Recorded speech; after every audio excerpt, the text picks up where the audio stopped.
Saludos, amigos de la respuesta, amigas de la respuesta. La pandemia hoy debe replegarse porque ha aparecido otro peligro mundial más importante, la guerra.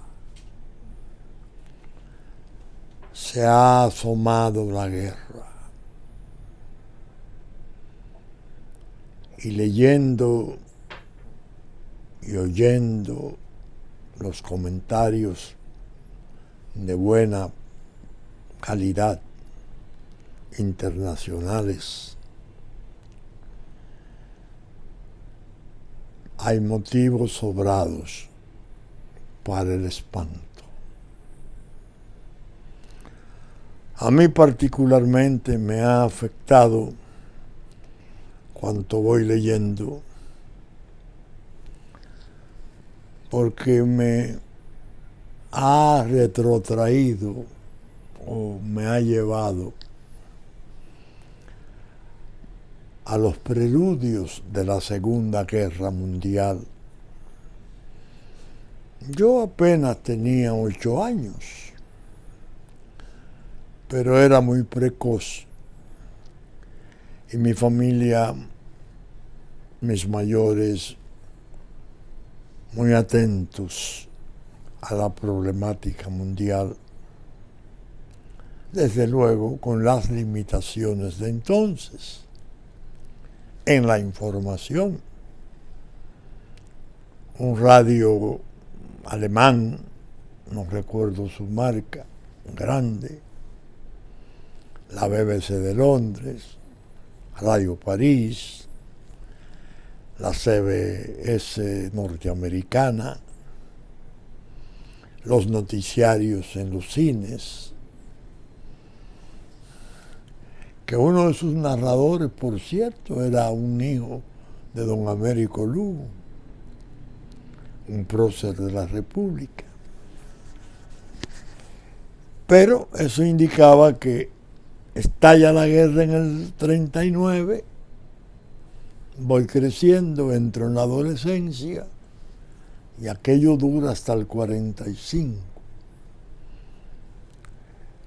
Una experiencia de vida, amigos y amigas, inolvidable, tremenda, millones de muertos. Los sensacionalismos de los reportajes de entonces, las batallas, los ejércitos, un horror. Pero hablé de preludios. Y esta de ahora, que acaba de emprenderse entre Rusia y Ucrania, me hace recordar aquella entre Unión Soviética y Finlandia, previa, muy antes, creo que un año antes de que estallara la Gran Guerra, la segunda, la innombrable Guerra de los Tiempos. Esto me ha puesto en el tiempo de pandemia a pensar, a revisar pensamientos, recuerdos, y tengo algunos que quiero compartir con ustedes. En medio de la tristeza y de la pesadumbre que siento caminando entre presentimientos dolorosos, voy a contar algunas cosas, ayudándoles a ustedes especialmente a los jóvenes de nueva generación o de nuevas generaciones, porque ya hace buen tiempo de aquello. ¿Por qué vivir tanto tiempo como yo he vivido? Resulta un premio de Dios, pero a la vez tiene algo de camino pedregoso, de ruta dura, porque se va asentando la conciencia y uno va viendo por el espejo retrovisor cuánto ha vivido, cuánto ha ocurrido. Y claro, creyente como yo, pues la alegría de saber que se habrá de emprender el viaje a breve término, el que disponga el Señor, porque su agencia de viaje uno no la controla. Lo cierto es que vi las últimas informaciones hace unas horas de que por fin Vladimir Putin, el presidente de Rusia, de la Federación Rusa, lanza sus tropas, sus tanques, sus aviones. El ejército rojo de mar y tierra, no, de tierra y cielo, no de mar todavía, sobre Ucrania en las zonas el Donetsk y Luhansk del Donbass, que le son fronterizas inmediatas, donde hay una guerra desde el 2014 con el ejército ucraniano, porque la presencia de la población de habla rusa es muy mayoría, muy grande. Y hay rebeldes, y esos rebeldes finalmente, en medio de sus luchas con el ejército de Ucrania, que le ocupa, se declaran independientes, repúblicas. Rusia convoca al Kremlin, a su parlamento, aprueba la declaratoria bajo la dirección de Putin, y el forcejeo entre Putin y Occidente, Europa, Estados Unidos, claro está, y las objeciones de Putin a que Ucrania pueda ingresar a la OTAN, porque es una manera de acercarle los peligros, porque conforme al pacto de la Alianza del Atlántico, la OTAN, cualquiera de sus miembros que sea atacado entrañaría una guerra total con los demás. Él ordena lo que llama una operación militar especial, supuestamente para evitar el genocidio que a su decir se estaba produciendo, o se ha estado produciendo, de la población de habla rusa. Lo cierto es que sonaron los cañones, marcharon los tanques, salieron los misiles y las bombas, un armamento ultramoderno, terrible, frente a Ucrania, que tiene su ejército, pero que mal podría hacerle frente a esa maquinaria de guerra. El presidente de Estados Unidos, Joe Biden, dice que apoya a Ucrania a ultranza, pero que no enviaría soldados a esa lucha, a Ucrania. ni comprometería sus ejércitos, su aviación, aunque le da pleno apoyo. Censura severamente a Putin, lo califica en una forma muy severa, y está la diplomacia fracasando. China a distancia, pero con la paciencia milenaria de siempre, viendo los sucesos, y el mundo en ascuas. La economía temblando, las bolsas trepidando, preludios de algo que puede ser para la humanidad una fatalidad increíble, impensable. Sobre todo que Putin ha dicho, la guerra no habrá vencedores. Es la expresión del equilibrio del miedo que rigió el período de Guerra Fría. Y de él quiero hacer la primera observación de mis recuerdos de ese tiempo. En el año 46, 47, 48, no tengo precisión, hubo un juicio espectacular en Estados Unidos a una pareja de esposos, los Rosenberg, judíos norteamericanos, dos científicos de alto vuelo, por traición a la patria. Fueron condenados a muerte, creo que por electrocutación, fue por silla eléctrica, no por inyección, no por jeringa letal,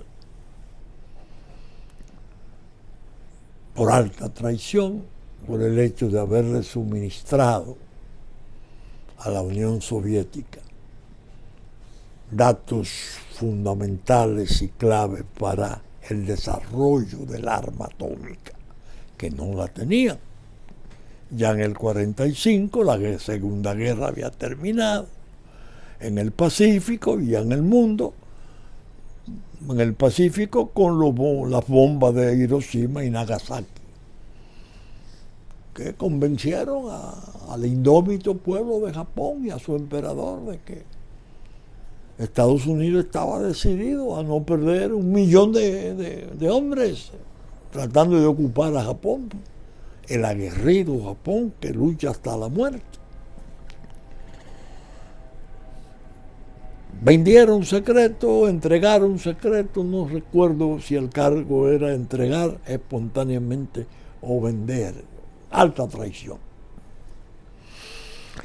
Recuerdo haber leído algo que me impresionó y lo tengo no perdido en mis archivos de oficina. Unas declaraciones que me impresionaron siempre de la señora Ethel Rosenberg, la esposa, también científica, era la pareja. Después de dictada la sentencia de culpables, pena de muerte, el juez que presidía la audiencia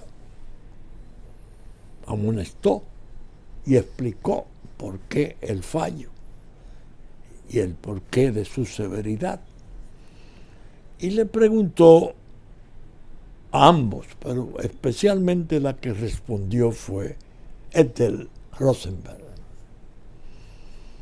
¿cómo es posible que gente de la categoría académica, científica de ustedes, gente brillante, puedan incurrir en un hecho como este de traicionar su patria? Fue básicamente lo que el juez planteó. La señora Rosenberg utilizó una forma de respuesta luminosa, que se ha podido ver como luminosa al paso del tiempo. Digo, por la paz. Sorprendente. Por la paz del mundo. Porque ambos tendrán el arma para exterminarse. Pero eso va a asegurar la paz. Vino la Guerra Fría. Todo el proceso se le llamó el equilibrio del miedo, porque las superpotencias llegaron al convencimiento, una y otra, de que pensar en guerra de gran escala, de escala mundial, era imposible. Porque era una manera de proponer su propia destrucción, la destrucción del mundo, de la humanidad sobre la tierra.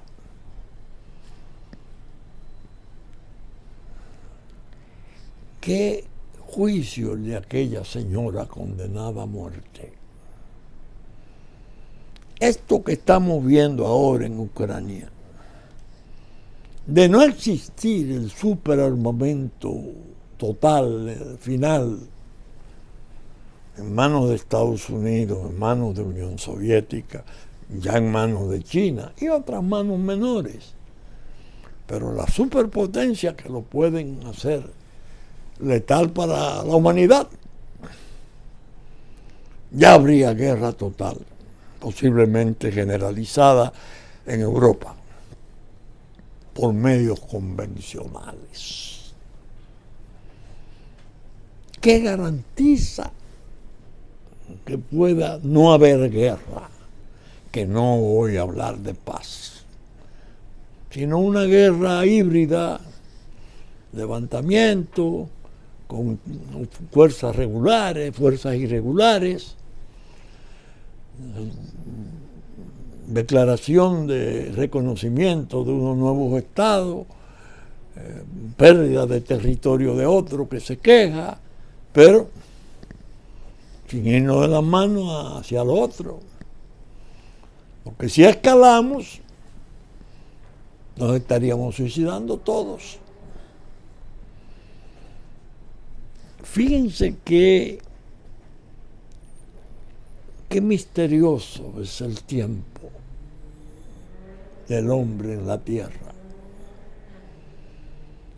El hecho de poseer la capacidad de destruirse recíprocamente es lo único que queda como garantía de que no se llegue a la guerra final.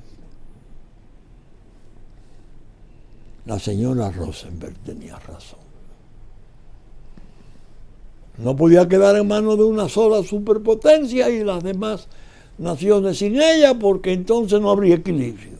Y estaban los trastornos y las confrontaciones de la ideología. Y entonces era dominante una. No. Pareja las dos. Tú tienes tus submarinos y tus misiles en todos los mares del mundo, y yo también los tengo. Tú tienes en el espacio exterior tales o cuales armamentos que yo también los tengo. Bueno, tú tienes todos los medios para arrasar y yo también los tengo. Entonces no peleemos, porque nos vamos a destruir recíprocamente. Pero naturalmente hay un contexto previo de preludio que yo llamo, que es este, en que hay desgracia y cosas gravísimas que lamentar, especialmente muertes, no solo de población civil inocente, de soldados también, que son familias, que tienen hijos, que dejaron esposas de parte y parte. Un hecho de guerra considerable en ese lugar.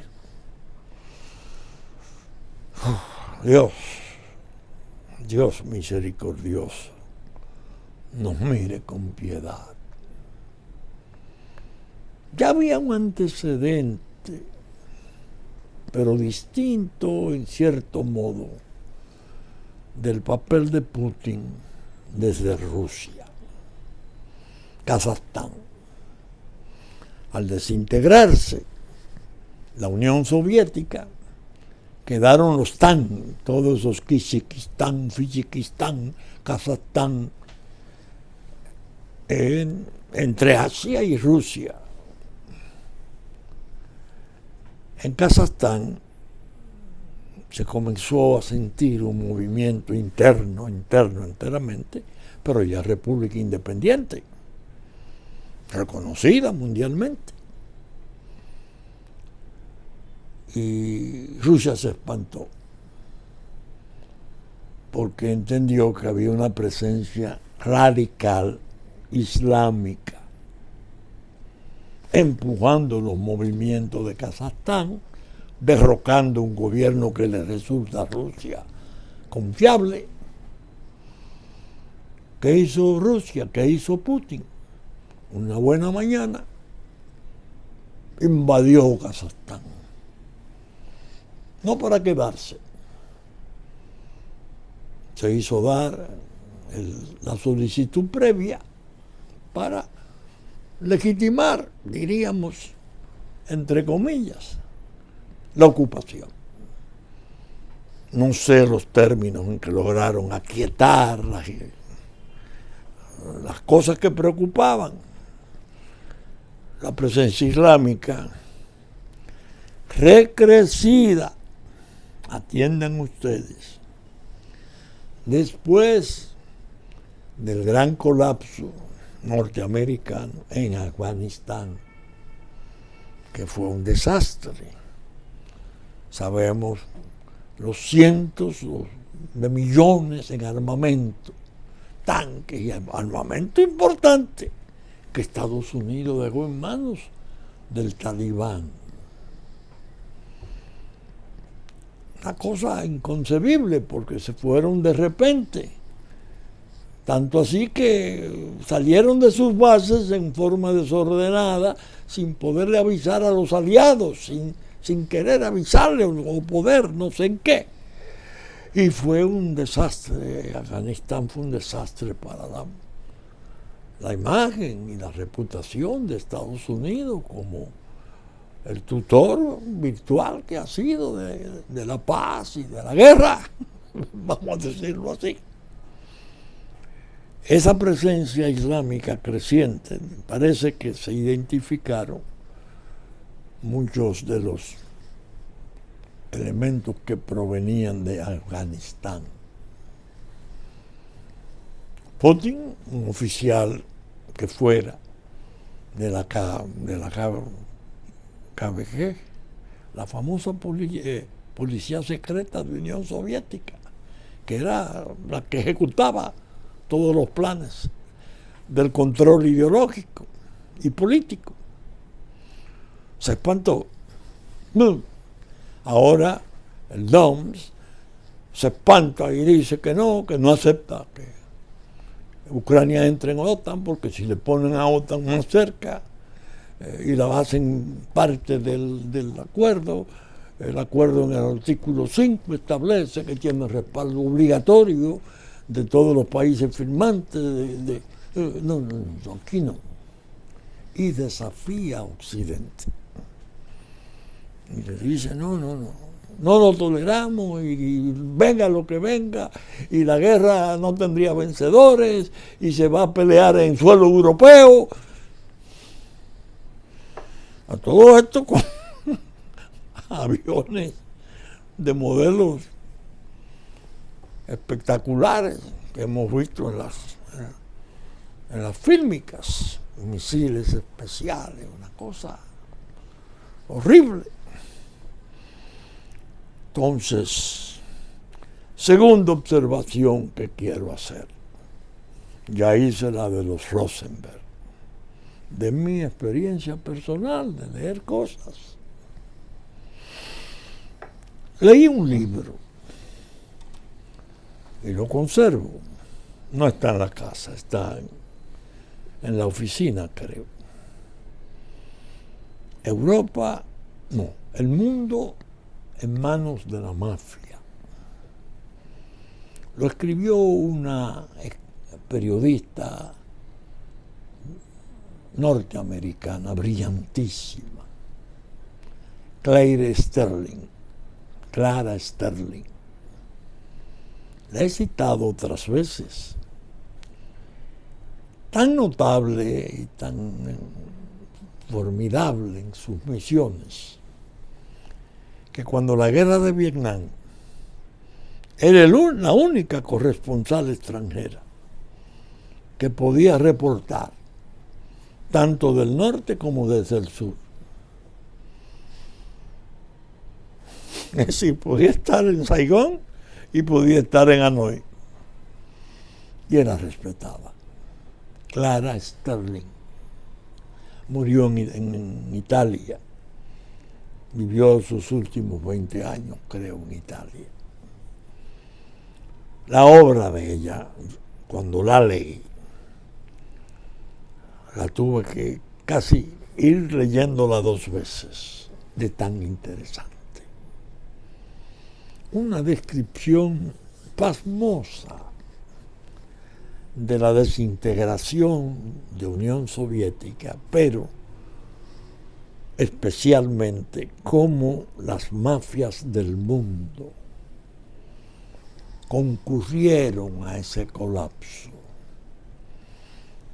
para participar en el reparto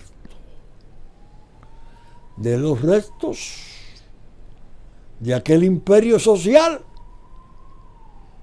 Ya la historia había terminado, el fin de la historia, según decía un autor japonés en una tesis. Cómo se hicieron presentes todos los carteles del mundo para participar en la cuestión del petróleo de Bakú, en la desintegración la desintegración de su moneda, de su economía.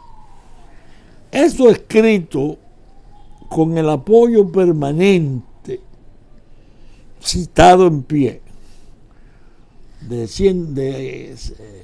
cientistas sociales, académicos de altísimo nivel de Unión Soviética. Es decir, todo tan irrefutable, tan veraz. Yo leí eso, Dios mío. Recuerdo que era la parte que nos concernía,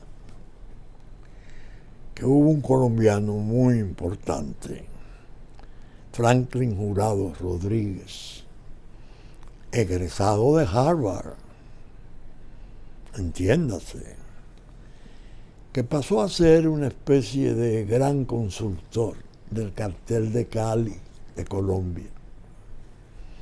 Ese fue el delegado de la gran confederación de las mafias del mundo para hacer el reparto de los restos de Unión Soviética.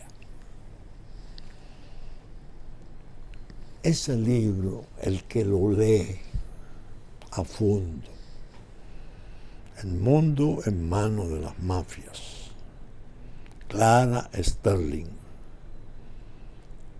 ayuda a comprender a Putin. Putin, ciertamente, de la KGB, un oficial, con la reputación que esos cuerpos tenían de represivo, el espionaje ultra sofisticado. Estaba en Berlín cuando el muro cayó, en la Alemania del Este, que estaba bajo control comunista. Y se han escrito contra él. Anda una obra por ahí que la leí también, El hombre de las 2 caras. Feroz, atacando su reputación. Asesino, que manda a matar a los adversarios al extranjero, mafioso, porque se hizo cargo de todo lo que pudieron hacer las mafias establecidas. Él la sustituyó por su mafia propia. Y han creado una especie de monstruo, una versión, diríamos, en otras circunstancias, de Stalin, en dureza. Yo creo que el hombre hacia Rusia ha resultado clave, porque la desintegración de Unión Soviética tenía como secuela una degeneración de la Rusia residual, que Yeltsin y esos grupos que sustituyeron a la Unión Soviética, Yeltsin borracho de las 10 de la mañana, bailando y cosas, eran los que estaban contribuyendo a que eso se produjera, el reparto de Rusia. Eso le permite a este hombre decir en un discurso de 1 hora algo que es impensable, era impensable, acusar a Vladimir Lenin del error de reconocerle la condición de Estado a Ucrania con tal de incorporarla a la Unión Soviética. Hablar de un error de Lenin en la Rusia de siempre. Tiene que ser un hombre de mucho poder y que tiene de algún modo una comprensión y una aceptación de las esencias del pueblo ruso. Se le ha visto tratando de resucitar la cultura cosaca. Tiene naturalmente los méritos de familia, el padre, el hermano que mueren en Leningrado, el pequeño, todas las vicisitudes de la familia, el horror de la Segunda Guerra y el cerco de Leningrado. El hombre surge como una especie de nuevo zar. Rusia vuelve, la Rusia tradicional, la de las Catalinas, la de los zares. Brzezinski, un pensador esclarecido norteamericano, escribió una obra que, por cierto, Pellegrín está en deuda conmigo porque me la ha comentado, me la prometió y no me la ha entregado. Hago la queja en la respuesta,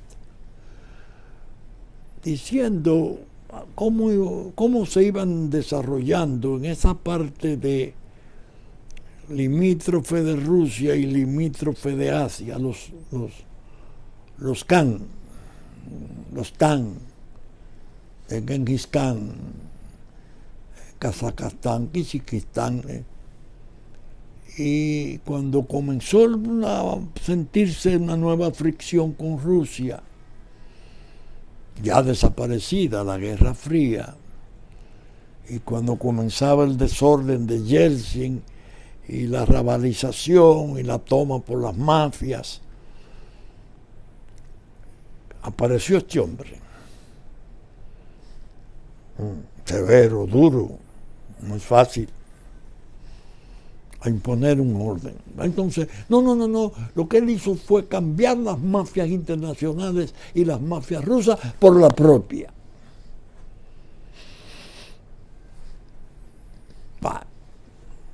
Una guerra que se inicia en estas condiciones ha aumentado el repudio. Y en Estados Unidos se ha dado una situación que realmente parece de ficción, porque el presidente Biden ha estado severo y con posiciones muy duras en defensa de Ucrania. Él incluso, cuando era vicepresidente, estuvo en Ucrania. Él tiene sus relaciones con los ucranianos importantes y ha sido severo con Rusia, le llamó asesino. Ahora le ha vuelto a poner las calificaciones. Pero aparece del otro lado Donald Trump. Ustedes están oyendo. Que dice, ese tipo es genial. Refiriéndose a Putin. Ese tipo es genial. Ha hecho lo correcto. Las fuerzas que él tiene ahí en la frontera, antes de producirse esto, para ir a las nuevas repúblicas, es decir, a las Adoes y a Luhansk, del Donbass, son las mismas fuerzas que Estados Unidos debe establecer en la frontera de México.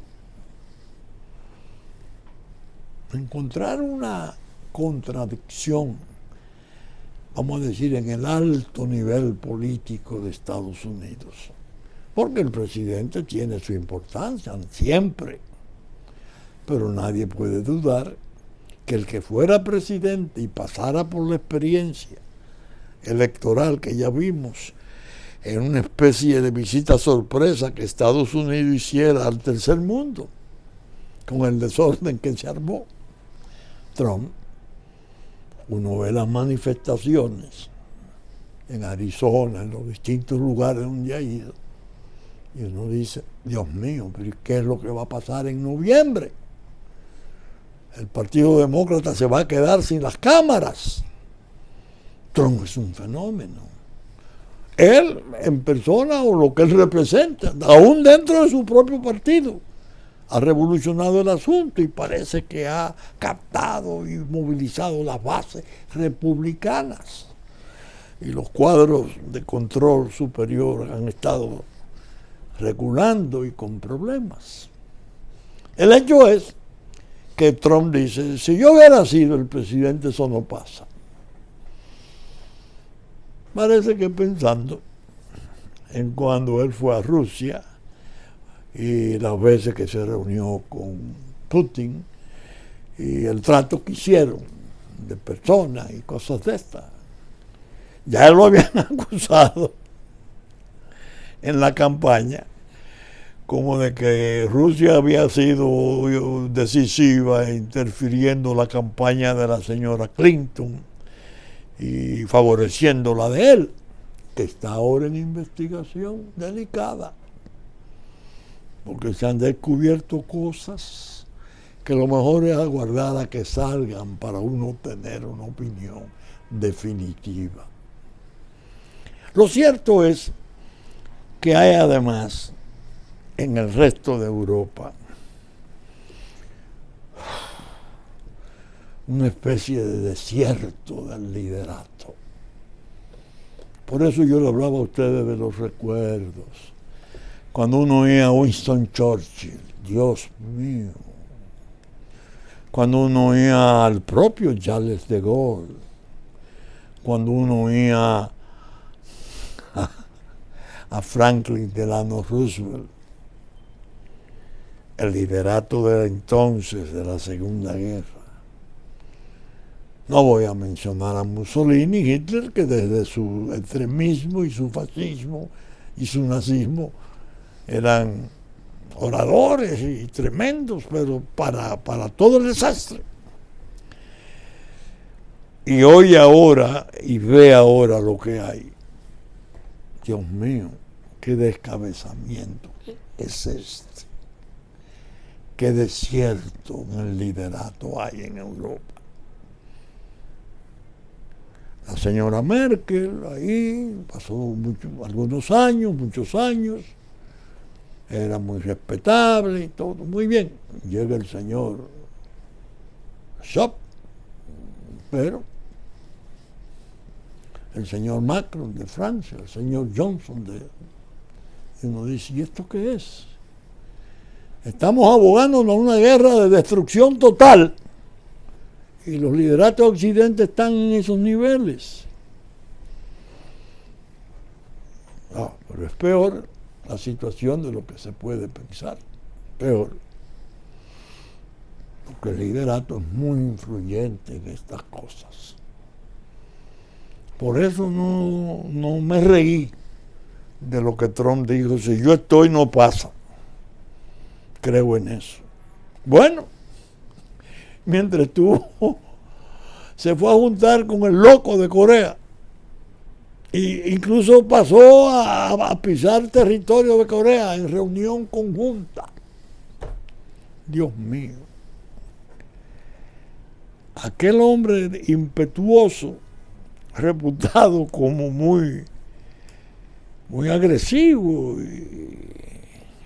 intemperante, todas las cosas que se dijeron de él, le está pasando cuenta al Partido Demócrata en cierto modo, y le está diciendo: ustedes fueron incapaces de manejar Afganistán y terminaron en el ridículo del siglo, y ahora tienen Ucrania y no saben qué hacer.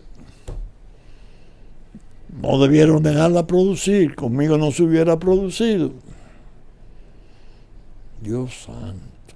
Es decir, que en medio del trastorno mundial previsible están las contradicciones en una de las superpotencias, de las posesiones, sobre los peligros, sobre los riesgos que hay reales de gran desastre. Bien, estamos sobrecogidos, en cierto modo atormentados,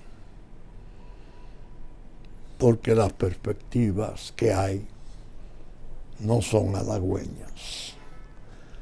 Se dice siempre que la primera víctima en cada guerra es la verdad. Yo lo creo. Aquí hay muchas medias verdades y medias mentiras, de parte y parte. No hay una sinceridad internacional confiable.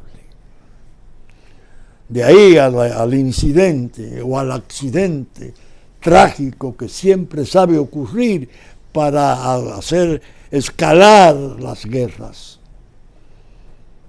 Nadie puede decir si hay un paso o menos de un paso. De ahí es el sobrecogimiento, de ahí es el gran temor. Bien, seguiremos vigilando esa situación y tratando de explicar cosas. Aquí, el domingo pasado tuvimos una experiencia interesante. Algunos amigos me han llamado, me han visto para decirme: pero es que a ti no hay quien te entienda, porque todas las redes le atribuyen a los bichos grandes méritos por el muro, y cuando el presidente Abinader va, inicia una verga interesante, mixta de hormigón y tecnología. Hechas parecen por empresas con alguna experiencia, de lo que se dice, creo que hay de Israel. Entonces tú te callas. Tú no sacas a relucir el historial de ustedes, y tuyo especialmente, en la lucha por el muro. Y vuelvo al general Patton, George Patton, una especie de ídolo de guerra. ¿Qué hago? Me devuelvo. He hablado tanto, millones de palabras, sobre la necesidad de hacer esa edificación en frontera. ¿Qué ahora qué hago? Descubrirme y felicitar al presidente de la República, el que yo llamo el presidente sorprendente, Luis Abinader. Ese paso es muy importante, porque tiene mucho de mensaje hacia el mundo. Está separando, no por los antiguos hitos de frontera, que los arrancan, que desaparecen, no, por un valladar importante. Esta es República Dominicana y su territorio. Este es Haití y su territorio. Eso, si se completa con un programa civilizado, legal, de repatriación de ilegales y de normalización de los legales para el trabajo, pueden constituir medidas prodigiosas de organización. Ya tenía la carta de precedente a Canadá, Francia y Estados Unidos, a sus jefes de Estado. Vayan a atender aquel caos en manos de pandillas criminales con armas sofisticadas, que yo me voy a encargar de organizar la parte nuestra. ¿Qué puede merecer el presidente de la República? Un aplauso y un reconocimiento. Y yo le doy ambas cosas. Tuvo el coraje de dar ese paso que será trascendental y posiblemente, si no descuida otros aspectos en el manejo de las crisis, sea su camino, su buen camino hacia la historia. Aquellos líderes nacionales de todos los niveles que no entiendan la importancia de ese discurso, de esa iniciativa, de esa necesidad, o se vuelvan contra ellas, cometerían un grave error, gravísimo error, que el pueblo a la larga o a la corta se los va a cobrar en reconocimiento reducido. El pueblo ya tiene conciencia del trastorno haitiano, lo ve en la calle, lo padece. La niña con los 2 brazos cortados, los hacendados muertos, asesinados por traición, todo lo que está viniendo. Y ya al pueblo no hay que enseñarle el peligro, el pueblo lo está padeciendo y lo sabe. Desconocer eso, callar eso, ser indiferente, mezquino.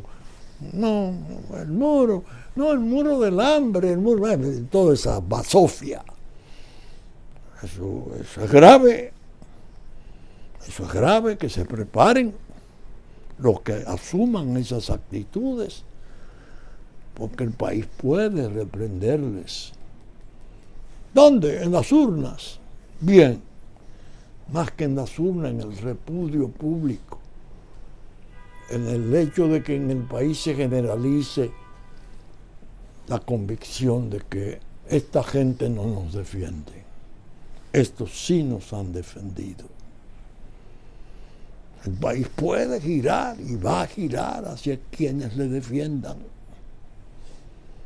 porque necesita su defensa.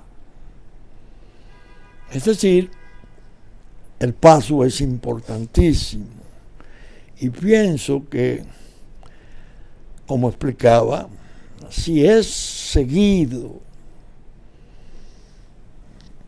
por medidas civilizadas, cero violencia, mucha legalidad, mucha constitución, mucha base legítima para actuar. La gente que ha enarbolado el cambio, que regularmente se enarbola como un juego de palabras, podría alcanzar un sitial en el aprecio público que ellos no merecen o pueden no esperarlo por antecedentes, porque ha habido antecedentes horribles de entrega, de traiciones, de cosas así activas. Hay fuerzas políticas y sociales aquí y del área esta de los poderes fácticos que han tenido un comportamiento bandidesco, de traición. Los que le temen al código, que no dejan nacer. porque tiene un capítulo que no me canso de evocar, lo que lo trajo Francia. Crímenes y delitos contra los intereses fundamentales de la nación.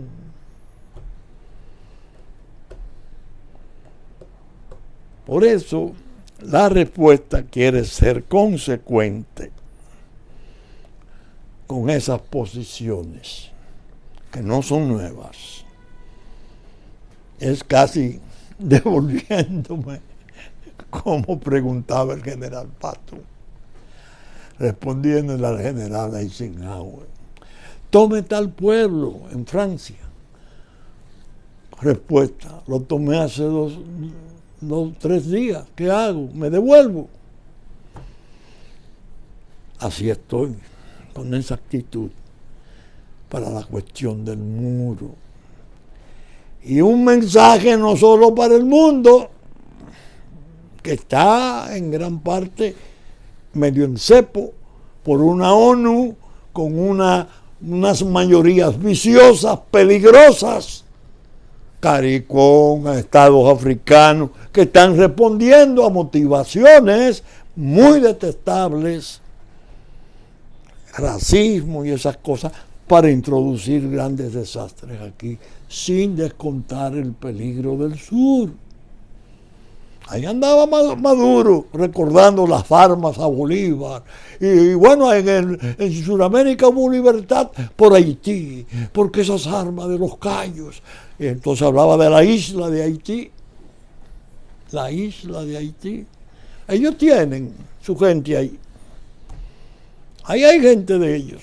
Y por eso dije no hace mucho: prepárense que una de esas bandas una mañana amanece con una bandera del socialismo del siglo XXI, intentando una toma de poder.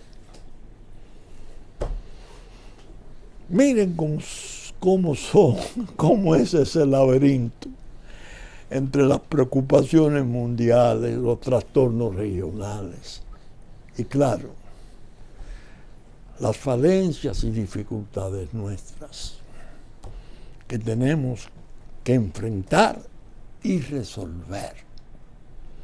Bien, saben ustedes que salimos domingo en nuestra versión central a las 11 de la mañana por Supercanal 3 del cable, 33 televisión abierta y YouTube, Teleimpacto 12 del mediodía y 9 de la noche de domingo, canales 22 y 52. Por YouTube estaremos a partir de las 12 del mediodía, una vez termine la versión central, para la entrega de la respuesta. Con la gracia de Dios esperamos estar con ustedes el próximo fin de semana en una nueva entrega. Muchas gracias y hasta entonces.